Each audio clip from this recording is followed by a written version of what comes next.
Hello and welcome to Having a Baby. This is the second of our videos with regard to being in labour, and this is about the first stage of labour.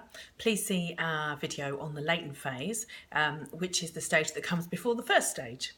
Okay, I'm Paroshka Kaval, I'm a midwife and I'm living and working in the UK, registered on the Nursing and Midwifery Council website. Have a look at our introductory video for more details about me and what we're doing here.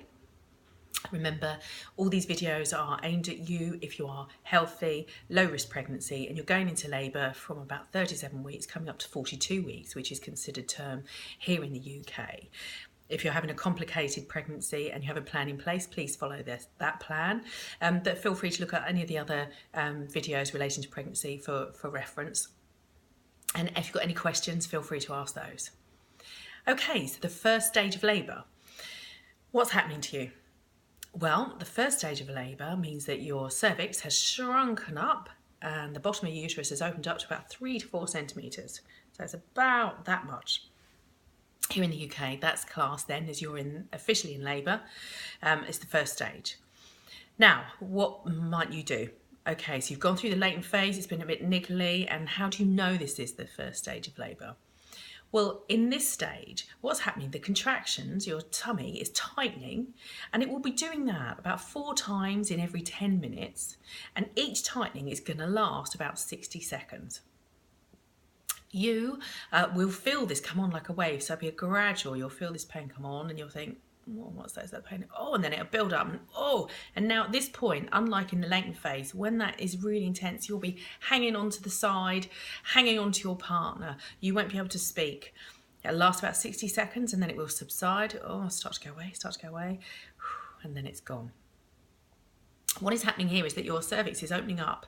At a first-time mum is on average about 0.5 centimetre an hour, which doesn't sound much, but it's going to open up, so it's going to go from 3 to 4 until it gets to about 10 centimetres. That's really big, I know. And that's when you're classed as being in the second stage of labour. Much like the latent phase, in this stage, there's not much you can do to speed up this process. The key things you can do are to get your head in the zone, and as we said in the latent phase video, practice your breathing, so in through your nose, out through your mouth. Keep that going all the way through the contraction. Now, it may feel really difficult because at the height, you just want to tell people how painful it is. Oh my God, I can make it stop, and then it'll go away. But if you can maintain the breathing, close your eyes, just focus, keep telling yourself it's only going to last a few seconds. That's going to help you. And the calmer you are, the easier it will be. It helps relax everything, okay? And you can do this, remember. Keep telling yourself, you're built to do this, you're designed to do it, it's fine. Okay, you will do this. So that's really useful. So practice your breathing. The other thing that's really important, again, is about fueling your body. Make sure you're eating and drinking. Do not leave long gaps between eating. And you may not feel like a heavy meal, but keep eating small amounts. So even if it's little snacks, and as long as you're not diabetic, you can eat whatever you want today. So go for it. If it's just posting a donut in every now and again, just do it. Okay? The reality is we need to make sure that you've got fuel on board. Now, the reason that people don't eat and drink in labour is because they're frightened that they're going to poo. So let's just get the poo thing out there right away. Okay. It is impossible, pretty much, to push a new person out of your vagina. Imagine this is your vagina and this is your bottom. Okay, can you see that? All right. Okay, so the new person's going to come out of here. That's going to squash your bottom flat, and anything that's in your bottom is going to come out. All right. So most people poo. People don't talk about it. We don't shout about it. It's just something that happens. Don't let that frighten you. It's more important than you eat. All right. That's the most important thing, that you eat and drink. And don't worry about the poo. Okay. So that's the poo thing. Done. Gone. Okay. All right. That's fine. All right. So you're fueling your body. Keep moving. Again, much like in the latent phase, keep moving, mobilising. We don't mean run up and down the stairs the whole time. But again, pacing around, it's good. Stay upright for as long as you can.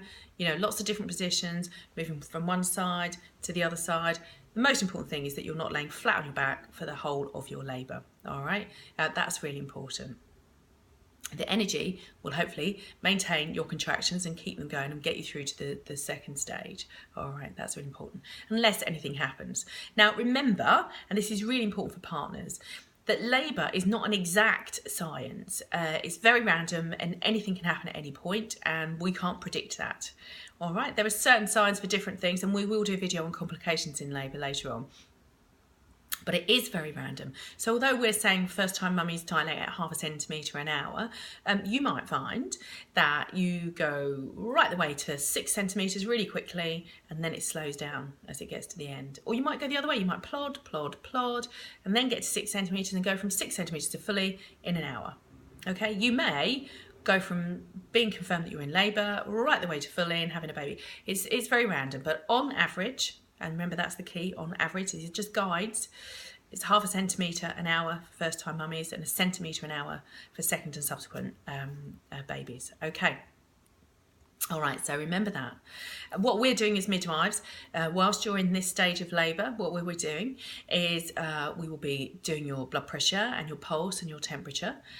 We do your temperature and your pulse every hour. Most trusts, your blood pressure every 4 hours, unless you've got a problem with your blood pressure, in which case we'll keep a closer eye on it. If you're a low-risk pregnancy, you won't be on the monitor. There's no need for that. We will be listening in with our handheld sonic aid every 15 minutes. Now, it doesn't matter what position you're in. If that's comfortable, stay in that position. As long as we can hear the baby's heart rate, that's fine. And that's kind of how we'll go. And then roughly we'll examine you every 4 hours. And that's the vaginal examination. It's not very pleasant, okay? So we have to put our fingers into your vagina. Yep, I know. And what we're feeling for is the cervix. And we're feeling for the position of the cervix, where it is, if it's right against your back or if it's more central. We're feeling for how thin it is. That's very important. That gives us an idea of how things are going. And how dilated it is. So we're going to feel for how many centimetres open it is. Then there's the baby's head. We'll have a little feel of the bones on the baby's head, and that will tell us what position the baby's in. So we want to make sure the baby's in a great position for being delivered. And we're going to feel and see if we can see any membranes across the baby's head. Because sometimes, even if your waters have gone, they can go from the top, and that will leave some membrane, like a little bubble, in front of the baby's head. And so we're feeling for that. Sometimes your waters don't go at all, and that's also fine.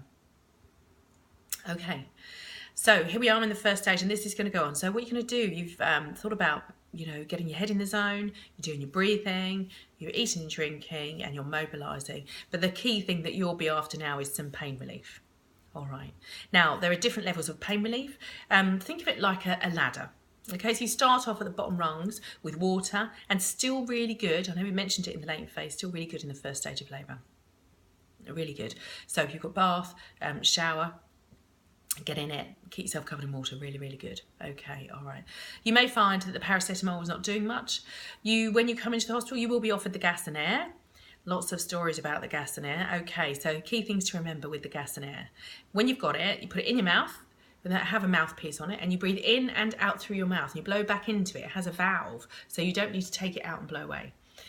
Every time you take it out of your mouth and you're not breathing, you're not getting the benefit of it. And this can become quite tricksy, because when the contractions are tight, intense, and your tummy is really, really tight, very often you'll want to tell us how painful it is. Practice putting it in and breathing in and out, all the way through. And remember, when you take the first breath, it's a big breath. When you see people taking that first drag on a cigarette, okay, that's what you want to do. And then breathe it away, okay. Now try to only use that when you're having a contraction. The temptation is it will make you feel a little bit drunk and great, and you won't want to give it back to anybody in between. But try and get in the habit of that, okay. Sometimes it can make you sick initially, and some people are able to sort of get over that. Sometimes it can give you a dry throat, make you talk like a man. That's okay too. And sometimes it will make you say things that you wouldn't ordinarily say to people you've only just met or to your partner. Don't worry, whatever you say in the room stays in the room. Okay, so that's your gas and air, and you can use that throughout, and you can also use that with other methods of pain relief. You'll be offered pethidine or morphine, which are sedatives. They're an injection. They help you sleep. You still feel the pain, but it takes the edge off it. All right. So if you've had a long time and you're running out of steam, sometimes they're a great idea just to give you a breather, let you sleep, and then when you come to, things are moving on. The only thing you should look out with those, really, obviously we're talking about you if you haven't got any allergies to anything, is the timing. The morphine and the pethidine need to be given to you well before you get to fully and you start pushing. And that's just because the baby takes on the effects as well. So the baby's feeling a little bit drunk. And it can be slow to feed afterwards, and maybe to, you know, get going when it's first born. Sometimes they're a little bit drowsy and they don't shout and scream as much as babies who haven't had it. But if you're offered pethidine when you're about 5 or 6 centimetres dilated, there's absolutely no reason why you shouldn't do it. Okay, and it's given with an anti-sickness. So you may also have a TENS machine, and that is we've got the sticky pads, goes on your back, you can adjust it, okay, and that interferes with the electrical impulses of pain, so it reduces your pain. Some people really get on with it really well, some people not so much, and like all of these things, it varies. So don't listen to anyone else's horror stories. Try it for yourself. That's really important. It could help you, okay? Don't get in the water with a TENS machine on. Not good. Remember, it is electricity there, and you could end up with a very interesting hairdo, and so could we. Okay, so that's your TENS machine. All right, we've talked about your paracetamol, your gas and air. You'll hear us talk about Entanox, your TENS machine, your pethidine, your morphine, okay? And then right at the top of the ladder is the epidural or the spinal. Now, some places offer a mobile epidural spinal. Brilliant, because you can still move around, get up and go for a wee. That's great. Some places don't, and if you have the epidural, you will be restricted to the bed. Pluses, you'll be pain-free. Great, you'll be pain-free. Minuses, it's difficult to move. You may have to have a catheter put in. You've got to wait some time afterwards, and it can make things more tricky when it comes to the pushing. It can slow things down a bit because you're very relaxed, and the pushing can be difficult. You need to feel, and that's the second stage, and we'll talk more about that in the second stage. But be aware that the epidural can make that more tricky, unless again you get your timing right and you let it wear off just before you get to the second stage. We'll talk more about that later on. Now, as I mentioned there, about getting up and going for a week, really important. We want you to drink and drink and drink lots in this first stage of labour. Really important you don't get dehydrated, okay? And we'll be testing your wee at various intervals. But it's really important you keep your bladder empty, because what you're doing is otherwise your bladder will become an obstruction, really, like a big pillow in front of your uterus.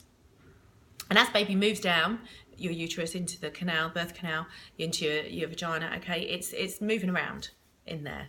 And it's really important that, you know, you keep everything as free as possible. So make sure you are drinking enough to make you want to get up and pee.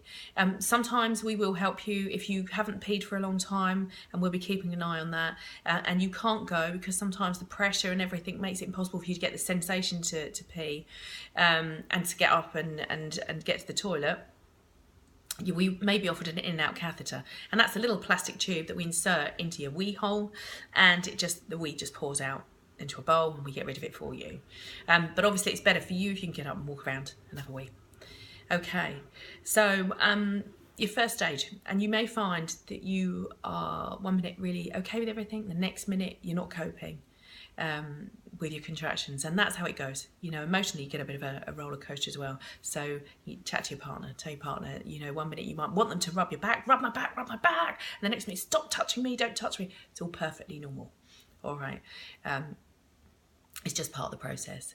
And we'll talk more about what your partners can do to help you in another video. All right, so the first stage of labour, let's recap. What's happening? Your cervix has now got to the magic 3 to 4 centimetres.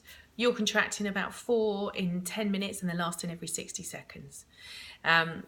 You are mobilising, okay, really important. You are fuelling your body. All right, that's really important. You're practicing your breathing and keeping nice and calm and nice and relaxed, and just allowing these contractions to wash over you. Okay, they are going to be painful, but you can deal with it. Remember, you're designed to do it. Okay, think about your pain relief. Please, please, please do not think that having pain relief in the first stage or any stage of labour is a weakness or it means you're not coping. You absolutely are coping. It's really painful. And, you know, you may have heard your friends say they've done it without anything or just with Entos. Well, that's great, that's them. But if you feel you need pain relief, take it. You know, this has got to be an experience that you have to manage, okay? And manage it your way in terms of your pain relief, and we'll do everything we can to facilitate that. you will be seeing us. We will be monitoring you in terms of your blood pressure, your pulse, your temperature, and we'll examine you every 4 hours, okay, roughly, vaginally, just to see how things are progressing. And that pretty much is your first stage of labour. So that's basically what you've got to do, okay? And keep going. And if you feel like it's getting too much, you must let us know. Talk to us, and we can talk you through it.